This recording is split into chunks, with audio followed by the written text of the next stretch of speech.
Hey, what's up guys, Impulsive here, and in this video I'm going to be doing a summary on the first story in the new Fazbear Frights book, which is number 10, and that is Friendly Face. If you want to read the full story, you can buy it on Amazon, or you could find it in a store or something, or you can go check out Ozone's channel since he does audiobooks for the stories.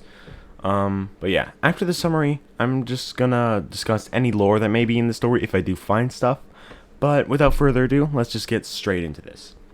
So the main character of this story is Edward, and he's in 8th grade and 13 years old. The story starts with him eating breakfast and reading a book.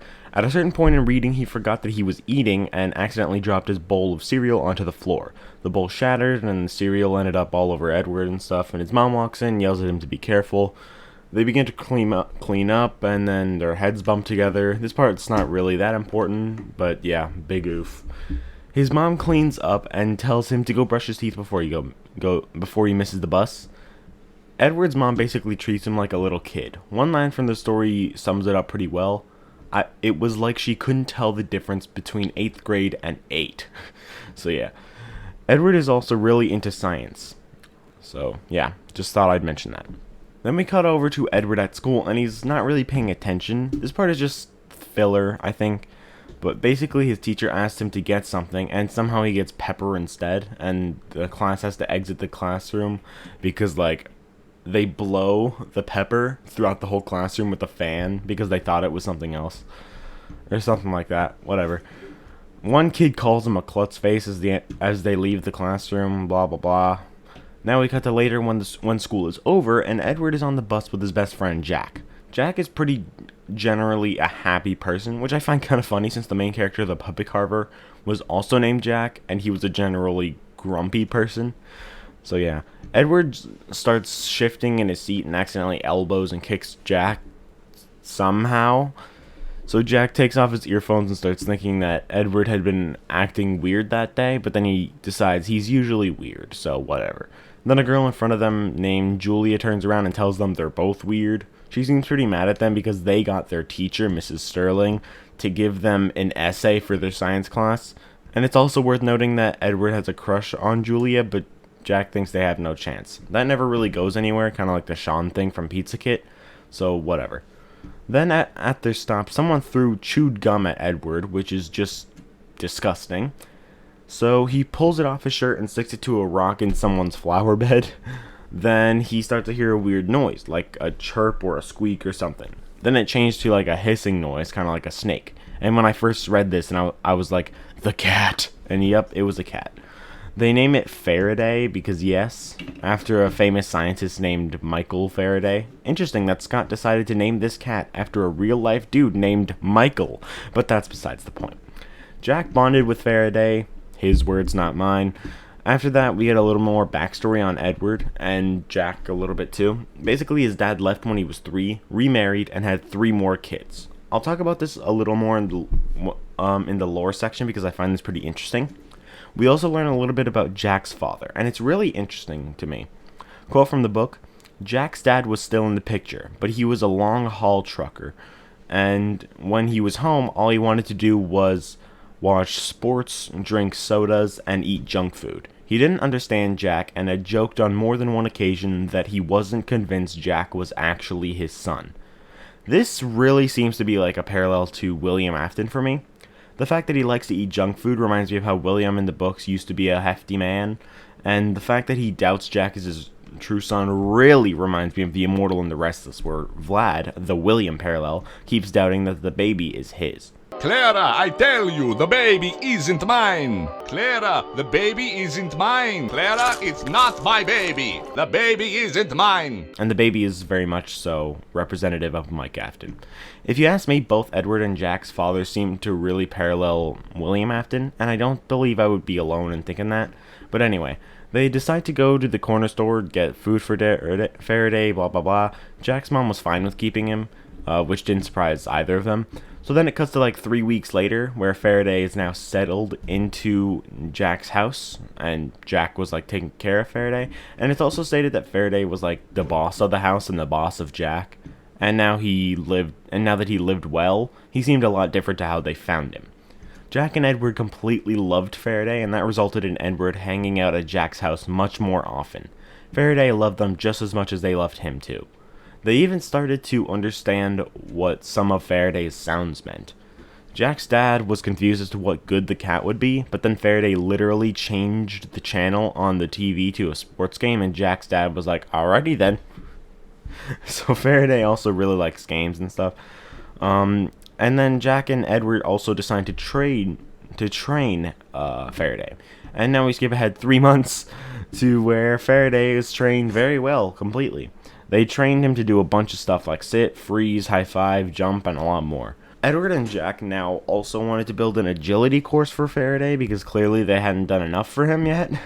One day when they were outside, Faraday began to chase a butterfly thinking it was a leaf, and because Faraday really loves playing with leaves. Edward and Jack thought it was fun watching Faraday chase the butterfly, but then Faraday chased it around the house and into the front yard. Jack yelled for Faraday to come back repeatedly, but Faraday didn't come back. They followed Faraday into the front yard, and Jack kept yelling for him to come back, but he doesn't. He chases the butterfly into the street, and Jack chases Faraday into the street. You see, something I didn't mention before was that there were dump trucks that continuously circled the neighborhood, and this particular time was terrible luck and terrible timing. I think you can guess what happened, right? A dump truck slammed into, then ran over both Jack and Faraday. Yep.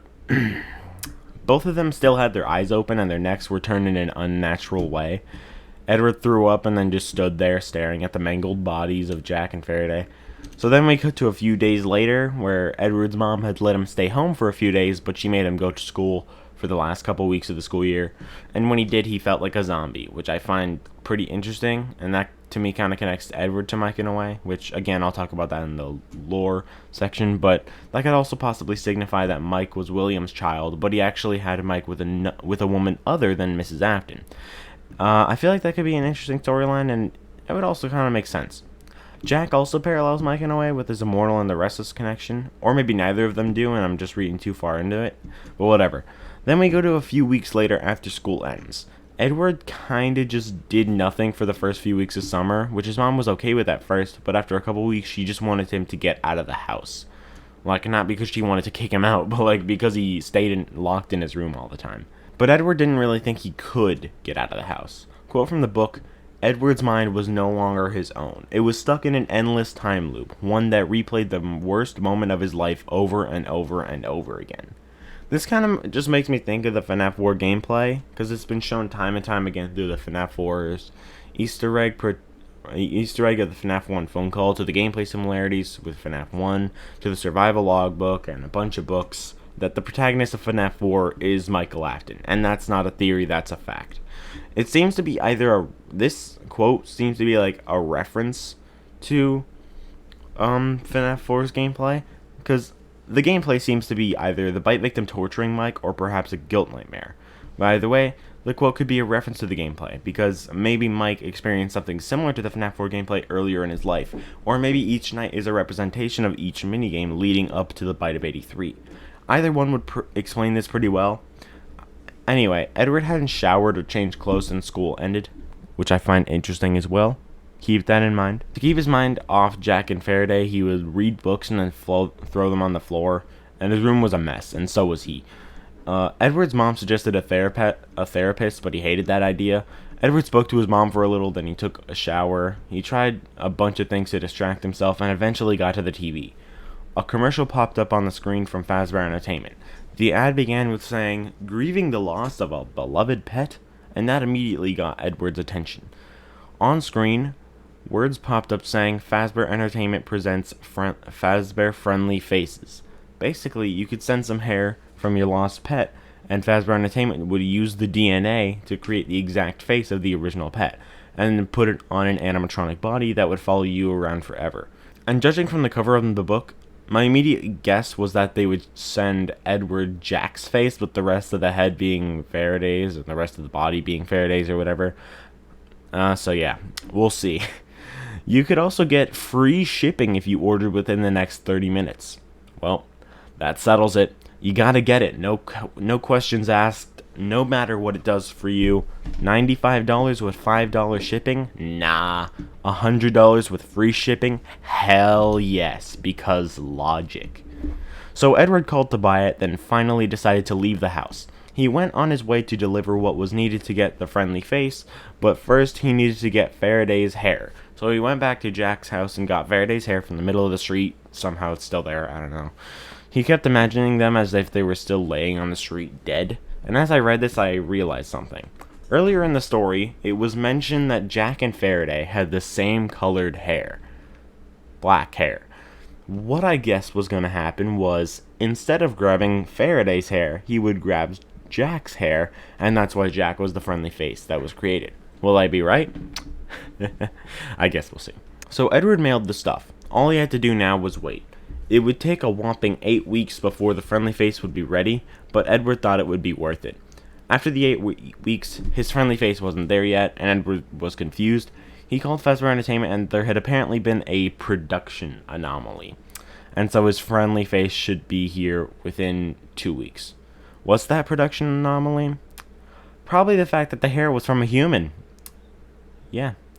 And so he had to go back to school again. But one day, Edward came home from school to find a package at the door, and, well, yeah, I was right.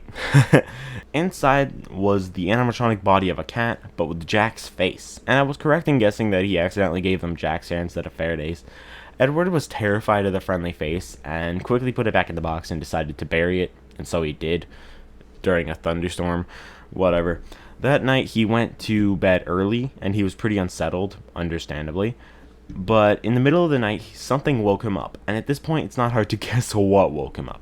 He heard sounds, but nothing in the house was wrong. So he went back to bed. But then he heard scraping sound coming from outside his door and thought he saw his doorknob begin to turn. There had been a thunderstorm going on for a while, which makes this scene even more like a horror movie. So Edward went and opened the door, but the hall was still empty. He heard noises and saw shadows coming from the living room, and so he went over to the living room to investigate, but nothing was there. He continued searching the house, but he still found nothing. He went back to his room, but on his way there, he heard a sound from right behind him. He rushes back to his room and finds nothing new is there. The rain and wind slowed for a second, which was long enough for Edward to hear what sounded like an animal dancing down the hall. He checked it out, and nothing was there. Then he heard a ticking sound, and he jumped back into bed and tried convincing himself that he was imagining it all. To distract himself, he decided to recite the numbers of pi, and he slowly began to fall asleep. But then a noise woke him back up. He turned on his flashlight, which landed on the end of his bed, where he saw Jack's smiling face covered in mud. Edward screamed, waking up his mom, who ran into the room. The friendly face wasn't there anymore. His mom asked him what happened, and he said he thought something was in there. And his mom jokingly checked under the bed for a monster, but found nothing there. After his mom went to bed, he hadn't heard any other sounds, and he didn't see the friendly face again either that night. But after that, he started seeing it everywhere. The first time was in the same place Jack and Edward had first found Faraday. Then he saw it again later that day on his way home from school, and he saw it a bunch of other times too. And he wanted to check on where he buried the friendly face, but his mom asked for help cleaning up the yard, and he didn't want her to know about the friendly face, so he couldn't. He kept seeing the friendly face throughout the week, and he kept panicking about it. One day he even saw it on the school bus. He was too scared to get on the bus after that, so he decided to walk home. Cars kept zooming past him on the road, and he looked back to see if more were coming. No cars were coming, but yeah, the friendly face was on its way. Edward immediately started running. He went into the woods, which he was scared of, but he just needed to get away from the friendly face. He was too scared of it. Even when he was hundreds of feet into the woods, the friendly face was still on his tail. Edward doesn't have a tail. The friendly face has a tail because it's a cat, but that's besides the point. So yeah, he keeps running. He even twisted his ankle, but he still keeps running. He was getting too tired to keep running, and he started slowing down until he felt and saw the friendly face right at his feet. And he sprinted as fast as possible until he got to the road. His eyes were filled with sweat and tears, preventing him from seeing properly. That, coupled with the fact that he was looking down to make sure he wouldn't trip, made sure he couldn't see The truck. Yep. He got hit by a truck and died. And then we see the friendly face waiting for Edward to get back up so they could keep playing. Yeah. It believed the entire time that they were just playing together. And it's kind of sad when you think about it, because Edward died for no reason. Only because he was scared of this cat, who just wanted to play with him. It's sad, is it not? So now let's just talk about the lore in this story. As you may guess, there's not a whole lot of lore in a story with a cat that has a human face, but there are some notable things I should add here. All of them are kind of intertwined too. First, I'd like to talk briefly about the similarities Edward has with Mike. First of all, there's the simple one. It's pretty much that Edward was a witness to the death of his best friend, which could maybe connect to the bite of 83, and the fact that he is scared afterwards about it all and his grief and stuff. It's part of the premise of the Mike Bro storyline, so there's that.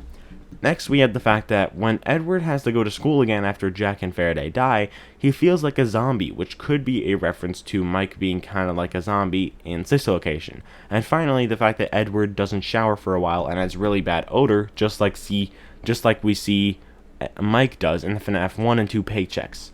Which, by the way, that was not because of this location. Just thought I'd throw that in there. One more thing I'd like to mention as well is the ending of the story. I find it interesting that, just like Step Closer, this story ends with the main character, both of which are Mike parallels, getting hit by trucks. But I find it even more interesting that they are essentially opposite scenes.